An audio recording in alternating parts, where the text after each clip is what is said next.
여러분 안녕하세요. 저 최장투입니다. 설 연휴가 시작되었는데요. 연휴 잘 보내고 계신가요? 구독자님들 모두 새해 복 많이 받으시고요.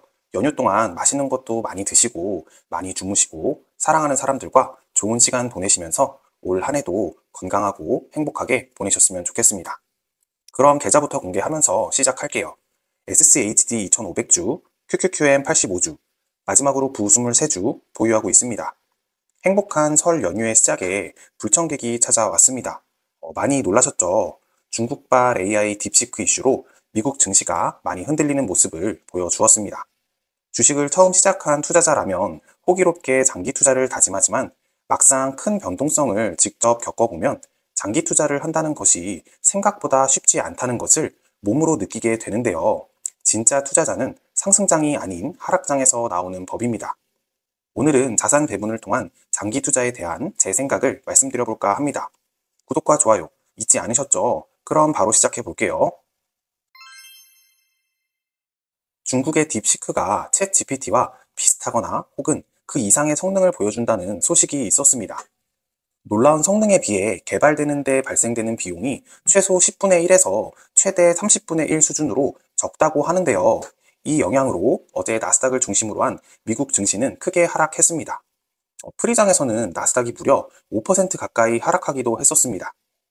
3대 지수를 살펴보면 결과적으로 S&P 500 지수는 1.46% 하락, 나스닥 종합지수는 2.97% 하락, 다우존스 지수는 0.65% 상승으로 마감했습니다. 프리장과 비교해 보면 하락분을 많이 메꾸긴 했지만 특히 AI와 관련이 있는 기업들, 빅7 기업들을 비롯하여 반도체 기업들이 특히 많이 하락하는 모습을 보여주었습니다. 포트폴리오의 대부분이 기술주로 구성되어 있다면 계좌의 큰 하락을 면치 못했을 겁니다. 저의 부족한 견해로는 개인적으로 딥시크 이슈는 해프닝 정도로 생각하면서 크게 개의치는 않고 있는데요. 대부분의 여러분들이 머리로는 그렇게 생각하고 있다 하더라도 계좌가 당장 폭락하고 있다면 이성적으로 판단하고 대응하기는 어려울 거라고 생각합니다. 딥시크는 AI 관련 이슈이기 때문에 기술주에 비해 배당 가치주들은 상대적으로 덜 하락했습니다. 아니 심지어 대부분의 배당 기업들은 상승하면서 마감했는데요. 제가 투자하고 있는 배당 ETF인 SCHD도 무려 1.35% 상승해주면서 마감했습니다. 그럼 중국발 AI 이슈로 모든 기술 주식을 처분하고 배당 가치주나 채권으로 자산을 옮겨야 할까요? 주식을 조금이라도 해보신 분들이라면 분명 그런 경험 있으셨을 겁니다. 내가 전량 매도하고 다른 종목으로 투자처를 옮긴다면 높은 확률로 매도한 주식이 다시 큰 상승을 보일 가능성이 높습니다. 굳이 이번 딥시크 이슈가 아니더라도 기술주는 조금의 호재에 크게 상승하기도 조금의 악재에 크게 하락하기도 합니다. 주식이라는 것 자체가 기대감만으로 주가가 상승하기도 하락하기도 하는데 이 영향을 가장 많이 받는 섹터가 기술 섹터이거든요. 이럴 때 필요한 것이 자산 배분입니다. 제가 생각하는 자산 배분의 목적은 단 하나, 바로 장기 투자의 성공률을 높여주는 것이라고 생각합니다. 미국 주식은 장기 투자의 성과가 가장 훌륭하다는 것은 누구도 부정하지 못하는 역사가 증명한 사실인데요. 투자를 하다 보면 어제와 같은 변동성은 밥 먹듯이 생기게 됩니다. 이때 자산 배분이 되어 있지 않다면 변동성에 휘둘려 주식을 매도하게 될 가능성이 높습니다. 매도하고 더 낮은 가격에 다시 매수한다는 것이 한두 번은 가능할지는 몰라도 연속으로 계속해서 맞춘다는 것은 제로에 가까운 확률입니다. 그렇기 때문에 기적에 가까운 확률의 베팅을 하는 것보다는 자산 배분을 통해서 계좌의 변동성을 줄이고 시장에 오랫동안 남아있는 것이 중요합니다. 우리가 투자하고 있는 금융자산에서 자산 배분의 출발은 성장주와 배당주로부터 시작합니다. 그리고 조금 더 나아가면 채권이나 금 등으로 확장될 수 있는데요. 서로 다른 움직임을 보이는 자산군에 투자금을 배분해 놓는 것입니다. 어떤 자산군이 큰 상승을 보일지 또 반대로 어떤 자산군이 큰 하락을 보일지 알 수 없기 때문에 분산 투자를 함으로써 변동성을 줄이는 건데요. 제 계좌를 보셨듯이 저는 현재 성장 ETF와 배당 ETF만으로 자산 배분을 해 놓은 상태입니다. 만약 금융위기급의 경제위기가 온다면 채권과 금이 없는 제 포트폴리오는 정도의 차이가 있을 뿐이지 성장주와 배당주 모두 큰 하락을 보여주게 될 텐데요. 아직까지 더 많은 자산군에 투자금을 배분하지 않은 이유는 절대적인 투자 금액 자체가 제가 생각하는 수준에 이르지 못했기 때문입니다. 만약 지금 계좌의 평가 금액보다 앞으로 3배, 4배 이상의 평가 자산을 보유하게 된다면 더 세분화된 자산 배분의 필요성을 느끼게 될 겁니다. 우선 현재는 큰 경제 위기급의 하락이 오더라도 투자금을 많이 투입한다는 생각으로 배당주와 성장주로만 심플하게 자산 배분해 놓은 상태입니다. 그렇다면 비중도 굉장히 중요할 텐데요. 저는 배당주 70, 성장주 30%로 자산 배분해 놓은 상태입니다. 배당 70%, 성장 30%로 비중을 설정한 이유는 첫 번째로 일단 저는 기본적으로 매도 없는 장기 투자를 지향하는 투자자입니다.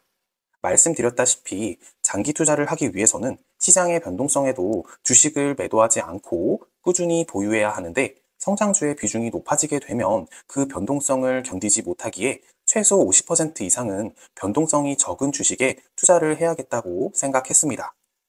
그리고 두 번째 이유는 일찌감치 SCHD와 같은 배당 성장주에 투자해서 성장하는 배당금을 목적으로 미래에 의미 있는 현금 흐름을 발생시키기 위해서 비중을 조금 더 늘린 70%까지 보유하기로 결정했습니다. 그리고 제가 이렇게 직접 투자를 해보니까 생각보다 효과가 괜찮더라고요. 제가 투자하고 있는 배당 ETF인 SCHD와 성장 ETF인 QQQM의 최근 1년 차트를 보겠습니다. 성장 ETF인 QQQM이 하락할 때는 배당 ETF인 SCHD가 보합을 유지해 주거나 아니면 상승해 주면서 계좌를 지켜주고 있고요. 반대로 배당주가 횡보하거나 하락할 때는 보유하고 있는 성장주가 큰 폭으로 상승해 주면서 계좌의 상승을 견인해 주고 있습니다. 제가 아마 어느 한쪽에 몰빵 투자를 했다면 상승장에서는 포모를, 반대로 하락장에서는 매일매일 자산이 사라지는 공포를 느꼈을 겁니다. 그리고 또 다른 목표인 배당금도 살펴봐야겠죠. 안정적인 주가 상승과 더불어 제가 목표로 하는 배당금 역시 꾸준히 늘어나고 있습니다. 2022년 2분기 23달러의 배당금을 시작으로 2024년 4분기에는 575달러의 배당금을 받았습니다. 그리고 이 배당금은 계속해서 성장해 나갈 것이고요. 언젠가는 투자 원금 대비 10%, 20%의 배당금을 받으면서 풍족한 생활을 보낼 수 있는 경제적인 도움을 줄 것이라고 믿고 있습니다. 거기에 더불어 상승장에서나 하락장에서나 꾸준히 들어오는 배당금은 장기 투자를 지속하게 해주는 원동력이 돼주기도 하고요. 여러분, 너무 겁먹지 마세요. 트럼프는, 아니 미국은 AI의 패권을 중국에게 넘겨줄 생각이 1g도 없습니다. 막강한 기술력과 자본으로 결국 AI의 승자 역시 미국이 될 확률이 매우 높고요. 이번 이슈가 얼마나 깊게 오래 갈지 아니면 얕고 짧게 지나갈지는 모르겠지만 우리가 투자하고 있는 미국 시장 자체에 투자하는 지수 ETF는 끊임없는 우상향을 보여줄 겁니다.